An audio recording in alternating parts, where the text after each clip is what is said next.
வணக்கம். நான் உங்கள் 5ஆம் தலைமுறை ஜோதிடர் ராம்குமார் ராஜேந்திரன்.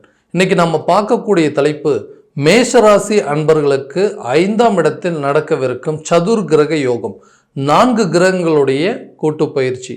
இந்த கிரகங்களுடைய அமைப்பு, அதாவது சுக்கிரன், சூரியன், புதன் மற்றும் சந்திரன் ஆகிய 4 கிரகங்கள் உங்களுடைய ராசிக்கு 5ஆம் இடத்திற்கு பயிற்சி அடைய போகிறார்கள்.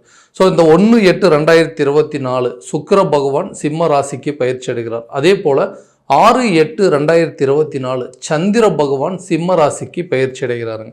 அதே போல் இந்த 17/8/2024 சூரிய பகவான் தன்னுடைய சொந்த ராசிக்கு, அதாவது சிம்ம ராசிக்கு பயிற்சி அடைய போகிறாருங்க.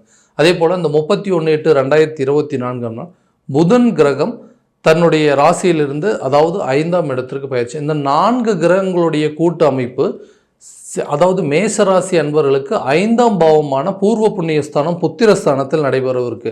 ஸோ இந்த கிரகங்களுடைய அடைவுகள் மற்றும் நிகழ்வுகள் இந்த ராசிக்கு எந்த விதமான அற்புதங்கள் மற்றும் சிறப்புகள் கொடுக்க போகுது அப்படிங்கிறத தெளிவாகவும் துல்லியமாகவும் இந்த காணொலியில் பார்க்கலாங்க. நம்ம சேனலை ஃபர்ஸ்ட் டைம் பார்க்குறவங்க தான் சப்ஸ்கிரைப் பண்ணிக்கோங்க, பெல் பட்டனை கிளிக் பண்ணி ஆல் அப்படிங்கிற ஆப்ஷன் கொடுத்துக்கோங்க. ஸோ மேஷராசி அன்பர்கள் செவ்வாய் பகவானை அதிபதியாக கொண்டவர்கள், எந்த ஒரு விஷயத்தையும் துணிச்சலாக செய்து முடிக்கக்கூடிய நபர்கள், மற்றவர்களுக்கு உதவி அப்படின்னு கேட்டாங்கன்னா தன்னுடைய வேலையை விட்டுட்டு அவங்களுக்கு உதவி செஞ்சு முடிக்கக்கூடிய நபர்கள் அப்படின்னே சொல்லலாம். எந்த விஷயத்துலையும் ஒரு நிதானமும் பொறுப்பும் எப்பவுமே இருக்குங்க. ஸோ இந்த நபர்களுக்கு கடந்த சில காலகட்டங்களாக பார்த்தீங்க அப்படின்னா நிறைய விதத்தில், அதாவது ஒரு தொழில் ரீதியாக சில தடைகள் அப்படிங்கிறது வந்துட்டே இருந்தது. நிறைய எண்ணங்கள் இருக்குது, நிறைய சிந்தனைகள் இருக்குது, நிறைய ஐடியாஸ் எல்லாம் இருக்குங்க. அந்த ஐடியாஸை செயல்படுத்துறதுக்கு எடுக்கக்கூடிய முயற்சிகள் எல்லாமே தடைப்பட்டுட்டே இருக்குது. அதாவது என்னுடைய விஷயத்தில் நான் எடுக்கக்கூடிய முடிவுகள் மற்றவங்களால எந்த ஒரு சப்போர்ட்டுமே இல்லை. எனக்கு நிறைய ஒரு பிளான் இருக்குது, அந்த பிளான் இந்த மாதிரி பண்ணலாம் அப்படின்னு சொல்லும்போது யாருமே எனக்கு சப்போர்ட் பண்ணுறதுக்கான சூழல் அப்படிங்கிறதே இல்லை. இதெல்லாம் பண்ணாதப்பா, இதெல்லாம் பண்ணினா பெரிய அளவில் லாஸ் உண்டாயிரும், ஸோ இதிலேருந்து நீ வெளியே வர முடியாது, இதெல்லாம் நஷ்டமாகக்கூடிய ஒரு தொழில், இதெல்லாத்தையும் எப்படி ரிஸ்க் எடுத்து பண்ணுறது, ஸோ இதுக்கெல்லாம் பணம் நீ போட்டீங்கன்னா கண்டிப்பாக அது லாஸாக தான் மாறும் அப்படின்னு சொல்லக்கூடிய அளவுக்கு நம்மளுடைய, அதாவது நான் செயல்படுறேன், இந்த விஷயத்தை கண்டிப்பாக செஞ்சு முடிப்பேன் அப்படின்னு சொல்லி இருக்கக்கூடிய தைரியத்தையே குறைக்கக்கூடிய நிலை அப்படிங்கிறது கொடுக்க ஆரம்பிச்சிட்டாங்க. ஸோ இதனால் என்ன ஆகும்னா, அந்த விஷயத்தை நான் ஸ்டார்ட் பண்ண முடியாமல் நிறைய விஷயங்களில் என்னால் அதை முன்னேற முடியாமல் தடைப்பட்டுட்டே இருக்குது. ஸோ இந்த தடைகள் அப்படிங்கிறது நீங்குமா, நான் எடுக்கக்கூடிய முயற்சிகள் எனக்கு கை கொடுக்குமா, இந்த தொழிலில் கண்டிப்பாக நான் சாதனை பண்ணணும் அப்படின்னு நினைக்கக்கூடிய எண்ணங்களை எப்போ தான் செயல்படுத்துறதுன்னு யோசிச்சுட்டு இருக்கக்கூடிய நபர்களுக்கு இந்த சதுர் கிரக யோகம், அதாவது இந்த சூரிய பகவான் தைரியத்தையும் தன்னம்பிக்கையும் கொடுக்கக்கூடியவர். அதே போல் சுக்கிரன் அந்த தொழிலுக்கு தேவையான சில பண விஷயங்கள் அப்படிங்கிறதையும் கொடுக்கக்கூடிய ஒரு கிரகம். அதே போல் இந்த புதன் பகவான் புத்திக்காரகன் என்று அழைக்கக்கூடியவர். ஸோ தான் ஒரு விஷயத்தை இதுவரைக்கும் எந்த ஆங்கிளில் யோசிச்சுட்டு இருந்தோம், எந்த விஷயத்தில் இதை கரெக்டாக செயல்படுத்த முடியலன்னு யோசிக்கக்கூடிய நபர்களுக்கு இந்த கிரகங்களுடைய சேர்க்கை கரெக்டான நேரத்தில் உங்களுக்கு நல்ல ஒரு சப்போர்ட்டாக இருக்க போதுங்க. இந்த காலகட்டங்கள், இந்த ஆகஸ்ட் மாதங்கள், இந்த கிரக பயிற்சி காலகட்டங்களில் நீங்கள் எடுக்கக்கூடிய, அதாவது தொழில் ரீதியாக எடுக்கக்கூடிய முயற்சிகள் கண்டிப்பாக நல்ல ஒரு வெற்றி பயணத்தை நோக்கி கொண்டு போகுங்க. அதே போல் இதுவரைக்கும் உங்கள் பிஸ்னஸில் இருந்த லாஸ் அப்படிங்கிறதெல்லாம் கண்டிப்பாக ரெக்கவர் ஆக போகுது. உங்களுடைய பிஸ்னஸில் என்ன பிரச்சனை அப்படிங்கிறத ஐடென்டிஃபை பண்ணி அதில் இருக்கக்கூடிய பிரச்சனைகளை தீர்த்து அந்த அடுத்த லெவலுக்கு எப்படி கொண்டு போகணும் அப்படிங்கிறத யோசிக்கக்கூடிய காலகட்டமாக இருக்க போது இந்த டைமில் நீங்கள் எடுக்கக்கூடிய முயற்சி நல்ல ஒரு வெற்றி அப்படிங்கிறது கொடுக்கும். அதே போல் இந்த உத்தியோகஸ்தர்கள் என்று சொல்லக்கூடியவருக்கு, அதாவது வேலை அப்படிங்கிறதே ஒன்று சரியாக கிடைக்கவே இல்லைங்க, நீங்களாம் வேலைக்கே போக மாட்டீங்க, நீங்களாம் எத்தனை இன்டர்வியூஸ் அட்டன் பண்ணியிருக்கீங்க, உங்களால் ஒரு இன்டர்வியூஸ்களோடு ஜெயிக்கவே முடியல, ஒரு இன்டர்வியூவில் கூடவோ ஒரு வேலை கூடவோ உங்களுக்கு கிடைக்கல அப்படின்னு சொல்லி மற்றவங்க குத்தி காட்டக்கூடிய நிலை. ஏன்னா நமக்கு ஒரு வேலை பிடிச்சிருந்தது அப்படின்னா தாங்க அந்த வேலையில் சேர முடியும். தனக்கு பிடிக்காத ஒரு வேலை மற்றவங்களுக்காக எல்லாம் சேர்ந்து வேலை செய்ய முடியாது இல்லையா, அந்த நிலை அப்படிங்கிறது உங்களுக்கு கொடுத்துட்டே இருக்கும். மற்றவங்க ஒவ்வொருத்தரும் கம்பல் பண்ணி, அவங்க ப்ரெஷர் பண்ணி, ஏதாவது ஒரு விஷயத்த சொல்லி சீக்கிரம் வேலைக்கு போப்பா, எத்தனை நாளைக்கு இப்படியே இருப்பீங்கன்னு சொல்லி கேட்குற கேள்விக்கு வேறு வழி இல்லாமல் சில வேலையில் போய் சேர்ந்துட்டு இன்றைக்கி அந்த வேலை பிடிக்காமல், அந்த வேலையிலேயே நிரந்தரமாக இருக்க முடியாமல், செய்யவும் முடியாமல் நிறைய சிரமங்களை அனுபவிச்சுட்டு இருக்கக்கூடிய நபர்களுக்கு தனக்கு பிடித்தமான சில வேலை அமைப்புகள் அப்படிங்கிறது உருவாகும். இந்த வேலை தாங்க எனக்கு பிடிச்சிருக்கு, கண்டிப்பாக பிடிக்காத ஒரு வேலையில் என்னால் நிரந்தரமாக இருக்க முடியாது அப்படின்னு யோசிச்சுட்டு இருக்கிறவங்களுக்கு நீங்கள் எதிர்பார்க்கக்கூடிய அளவுக்கு ஒரு வேலை வாய்ப்பு அப்படிங்கிறது அமையுங்க. அதே போல் ஆல்ரெடி ஒர்க் பண்ணிகிட்டு இருக்கிறவங்களுக்கு உங்களுக்கு இருக்கக்கூடிய இந்த ப்ரெஷர் அப்படிங்கிறது குறையும். பணிச்சுமைகள் அப்படிங்கிறது அதிகமாகிட்டே இருக்கும்.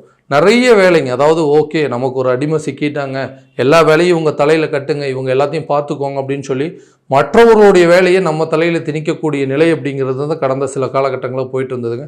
அந்த நிலை அப்படிங்கிறது மாறும். உங்களுடைய ஒர்க் என்ன அப்படிங்கிறது நீங்கள் தெரிஞ்சுக்கிட்டு இதுதான் என்னோட வேலை, இந்த வேலையை மட்டும்தான் செய்ய முடியும் அப்படின்னு சொல்லக்கூடிய அளவுக்கு சில தைரியமும் அதே போல் நிர்வாக திறமை அப்படிங்கிறது அதிகரிக்குங்க. உங்களுக்கு இந்த மேனேஜ்மெண்ட் பவர் அப்படிங்கிறது, அதாவது ஒரு விஷயத்தை வந்து கரெக்டாக ஹேண்டில் பண்ணக்கூடிய அளவுக்கு திறமை அப்படிங்கிறது அதிகரிக்கும். உங்கள் தகுதிக்கேற்ப உங்களுடைய ப்ரமோஷனும் ஒரு சம்பள உயர்வு அப்படிங்கிறது உங்களை தேடி வரக்கூடிய காலகட்டமாக இருக்க போதுங்க. எல்லா விஷயத்தையும் நல்லா யோசித்து டெக்னிக்கல் மைண்டாக சில வேலைகளை செஞ்சு முடிப்பீங்க. இந்த காலகட்டம் உங்களுக்கு எல்லா விதமான பெனிஃபிட்டாக இருக்கக்கூடிய காலகட்டமாக இருக்க போதுங்க. அடுத்ததா இந்த திருமணம் சார்ந்த சில தடைகள் அப்படிங்கிறது, கல்யாணம் அப்படின்னு ஒன்று நடந்துருச்சுன்னா போதுங்க, என் வாழ்க்கையில் இது வரைக்கும் நான் இழந்த சில விஷயங்கள், நான் இது வரைக்கும் வந்து எந்த விதத்தில் எனக்கு வாழ்க்கையில் ஒரு முன்னேற்றம் இல்லாமல் இருக்கும், அந்த முன்னேற்றம் அப்படிங்கிறது கண்டிப்பாக எனக்கு கிடைக்கும்னு யோசிச்சுட்டு இருக்கக்கூடிய நபர்களுக்கு இந்த திருமணம் சார்ந்த சில யோகங்கள் அப்படிங்கிறது இந்த காலகட்டங்களில் நிச்சயமாக நடக்க போகுதுங்க. ஏன்னா எனக்கு எல்லாமே இருக்குங்க, எல்லா வசதி, அதாவது ஒரு வேலை இருக்குது, நான் நினச்ச மாதிரி ஒரு வீடு கட்டிட்டேன், சொந்தமாக வந்து ஒரு பைக் வாங்கி வச்சுருக்கேன், ஒரு கார் வாங்கிட்டேன், எல்லா அமைப்புமே எனக்கு இருக்கு. ஆனால் அந்த திருமணம் அப்படிங்கிற ஒரு தடையினால் எதுவுமே இல்லாத மாதிரி ஒரு ஃபீல் ஆகிட்டே இருக்குது. ஸோ நிறைய வரன்கள் பார்த்தாச்சு, நிறைய லைன்ஸ் பார்த்துட்டோங்க, ஆனால் எதுவுமே செட் ஆக மாட்டேங்குது. ஏதாவது ஒரு விதத்தில் தள்ளி போயிட்டே இருக்கிறவங்களுக்கு இந்த காலகட்டங்கள் நல்ல செய்தி அப்படிங்கிறது உங்களுக்கு வந்து சேரக்கூடிய நிலை அப்படிங்கிறது உருவாகுங்க. அடுத்ததாக கணவன் மனைவிக்கிடையே இருக்கக்கூடிய கருத்து வேறுபாடுகள் அப்படிங்கிறது கட்டாயம் குறையும். ஏன்னா தேவையில்லாத நபர்களுடைய பேச்சுக்கள், அடுத்தவங்களை பற்றி பேசி பேசி தான் உங்கள் வாழ்க்கையில் தேவையில்லாத பிரச்சனைகள் அப்படிங்கிறது ஒன்று உருவாயிட்டு இருந்தது. உங்களுக்குள்ள நல்ல ஒரு அந்யோன்யம் இருக்கு. ஆனால் எப்போ வந்து மற்ற மூன்றாம் நபர்களுடைய பேச்சுக்கள் அப்படிங்கிறது உங்கள் குடும்பத்தில் வந்ததோ அப்போவே அதில் இருக்கக்கூடிய நிம்மதிகள் குறைஞ்சி உங்களுக்குள்ள தேவையில்லாத சண்டைகள் வந்து 2 பேர் பிரிந்து வாழக்கூடிய நிலைக்கு தள்ளப்பட்டிருக்கீங்க. இந்த நிலை அப்படிங்கிறது உங்களுக்கு கண்டிப்பாக ஏன் இந்த பிரச்சனை, எதனால் நம்மளுக்குள்ள இந்த ஒரு பிரிவினை அப்படிங்கிறதெல்லாம் உணரக்கூடிய காலகட்டமாக இருக்குங்க. 2 பேரும் கணவன் மனைவி ஒருத்தருக்கு ஒருத்தர் பேசி உங்களுக்குள்ளே இருக்கக்கூடிய பிரச்சனைகளை தீர்த்துக்கக்கூடிய காலகட்டமாக இருக்கும். நல்ல அந்யோன்யம் உருவாகுங்க. உங்களோட, அதாவது ஹஸ்பண்ட் ஒய்ஃப், இந்த குழந்தைங்களுக்குள்ளே இருக்கக்கூடிய பிரச்சனைகள் அனைத்தும் தீரக்கூடிய காலகட்டமாக இருக்க போது இந்த சதுர்கிரக யோகம். அதே போல் ஒரு வீடு கட்டணும் அப்படின்னு சொல்லி ரொம்ப நாளாக பிளான் பண்ணிகிட்டு இருக்கோங்க. அதுக்குன்னு ஏதாவது ஒரு விஷயம் நம்ம ட்ரை பண்ணோம் அப்படின்னு சொன்னால் அந்த பணம் வேறு விதத்தில் செலவாயிட்டே இருக்குது. வீடு கட்டணும்னு சொல்லி லோன் போட்டாங்க, வீடு கட்டணும்னு சொல்லி ஒரு கடன் வாங்கினோம், ஒரு சீட் ஒன்று போட்டு அந்த பணத்தை எடுத்தோம். ஆனால் அந்த பணம் ஏதாவது ஒரு வழியில் ஒரு மருத்துவ செலவுக்கோ இல்லை எப்போவோ வாங்கின கடனுக்கு வட்டி கட்டக்கூடிய நிலை, இல்லை யாரோ உதவின்னு கேட்டாங்க அவங்களுக்கு எடுத்து கொடுத்தது, சொந்த பந்தங்கள் கேட்டவங்களுக்கு கொடுத்ததுன்னு சொல்லி நிறைய அந்த பணத்தை வந்து இந்த வீடு கட்டுறதுக்கு இல்லாத சூழ்நிலை அப்படிங்கிறது ஒன்று உருவாக்கிட்டே இருக்குது. எப்போ தான் சொந்த வீடு கட்டி அந்த வீட்டுக்கு குடிபெயர்வோம் அப்படின்னு சொல்லி யோசிச்சுட்டு இருக்கக்கூடிய நபர்களுக்கு அந்த வீடு கட்டக்கூடிய காலகட்டங்கள், அந்த சூழ்நிலைகள் அப்படிங்கிறது அடிக்கல் நாட்டக்கூடிய அளவுக்கு ஒரு யோக காலமாக இருக்க போது இந்த சதுர்கிரக யோகம். உடல் ஆரோக்கியம் சம்மந்தப்பட்ட பாதிப்புகள் இருந்துக்கிட்டே இருக்குது. ஒன்று போனால் ஒன்று வந்துகிட்டே இருக்குங்க. அடிக்கடி வந்து உடலில் ஏதாவது தேவையில்லாத சில விபத்துக்கள் அப்படிங்கிறது நடக்குது. இல்லை நல்லா இருக்கிற மாதிரி இருக்குங்க, குடும்பத்தில் யாராவது ஒருத்தருக்கு தேவையில்லாத உடல்நிலை சரியில்லாமல் போகுது, இந்த ஹாஸ்பிட்டலுக்கே நிறைய செலவுகள் செய்யக்கூடிய நிலை போயிட்டுருக்குன்னு சொல்லக்கூடிய நபர்களுக்கு உடல் ஆரோக்கியம் சார்ந்த பிரச்சனைகள் அப்படிங்கிறது தீருங்க. நல்ல மருத்துவம் நல்ல முன்னேற்றத்தை கொடுக்கும் அப்படிங்கிறதையும் தெரிஞ்சுக்கிட்டு அதற்கு தகுந்தாற்போல் சில மருத்துவ ரீதியான முயற்சிகள் அப்படிங்கிறது எடுக்கக்கூடிய காலமாக இருக்க போதுங்க. அடுத்ததாக இந்த கல்வியில் ஒரு நல்ல முன்னேற்றம் அப்படிங்கிறது கொடுக்கக்கூடிய காலம். ஏன்னா வந்து சரியாக வந்து படிக்கவே மாட்டேங்கிறாங்க, ஸ்கூலே போக மாட்டேங்கிறாங்க. ஏதோ ஒரு விஷயத்தில் வந்துட்டு இந்த மாதிரி ஸ்கூல் போகாமல் தட்டினா இந்த ராகு பகவான் அப்படிங்கிறவர் உங்களுடைய ஜென்மஸ்தானத்தில் இருக்கக்கூடிய காலகட்டங்களில் கல்வியில் ஒரு நல்ல முன்னேற்றம் அப்படிங்கிறது இல்லவே இல்லை. இந்த ராகு பகவான் உங்களுடைய ராசியிலேருந்து விலகினதுக்கு அப்புறம் தான் இந்த கல்வியில் ஒரு நல்ல முன்னேற்றம் அப்படிங்கிறது கொடுக்க ஆரம்பிச்சதுங்க. கல்வியில் நல்ல ஒரு ஆர்வம் அப்படிங்கிறது உருவாச்சு. ஸோ இந்த கல்வியில் நல்ல முன்னேற்றமும் வெளிநாடு சென்று படிக்கக்கூடிய யோக காலகட்டமாக இருக்க போதுங்க. பூர்வீக சொத்துக்களில் இருக்கக்கூடிய பிரச்சனைகள் அப்படிங்கிறது கட்டாயமாக தீருங்க. வம்பு வழக்குகள் தீர்ந்து புத்திர பாக்கியம் உருவாவதற்கான நல்ல சூழலை ஏற்படுத்தக்கூடிய, ஏன்னா இந்த 5ஆம் பாவம் என்று சொல்லக்கூடியது பூர்வ புண்ணியஸ்தானம், புத்திரஸ்தானங்க. இந்த புத்திரர் சம்பந்தப்பட்ட அனுகூலத்தை கொடுக்கக்கூடிய ஒரு கிரகமாக இந்த 4 கிரகங்களுடைய சேர்க்கை உங்களுடைய வாழ்க்கையில் நல்ல ஒரு வெற்றி பயணத்தை நோக்கி கொண்டு போக வைக்க போகுதுங்க. இது வரைக்கும் நம்ம பார்த்ததெல்லாம் பார்த்தீங்கன்னா கோச்சார பலன்கள் மட்டும்தான். இந்த பலன்கள் அனைத்து உங்களுக்கு நடக்குமானா உங்களுடைய ஜனனகால ஜாதகத்தில் முழுமையான விதத்தில் அந்த கிரக அடைவுகளும் திசாபுத்திகளை பற்றி முழுமையாக தெரிஞ்சுக்கிட்டு அதற்குண்டானபடி சில ஸ்டெப் எடுத்தீங்க அப்படின்னா கண்டிப்பாக எல்லா விதமான பலன்கள் அப்படிங்கிறது உங்களுக்கு கிடைக்குங்க. உங்களுடைய ஜாதகம் எங்கிட்ட பார்க்கணும் அப்படின்னு ஆசைப்பட்டீங்கன்னா கீழே இருக்கிற நம்பருக்கு கான்டாக்ட் பண்ணி அப்பாயின்மெண்ட் ஃபிக்ஸ் பண்ணிக்கோங்க.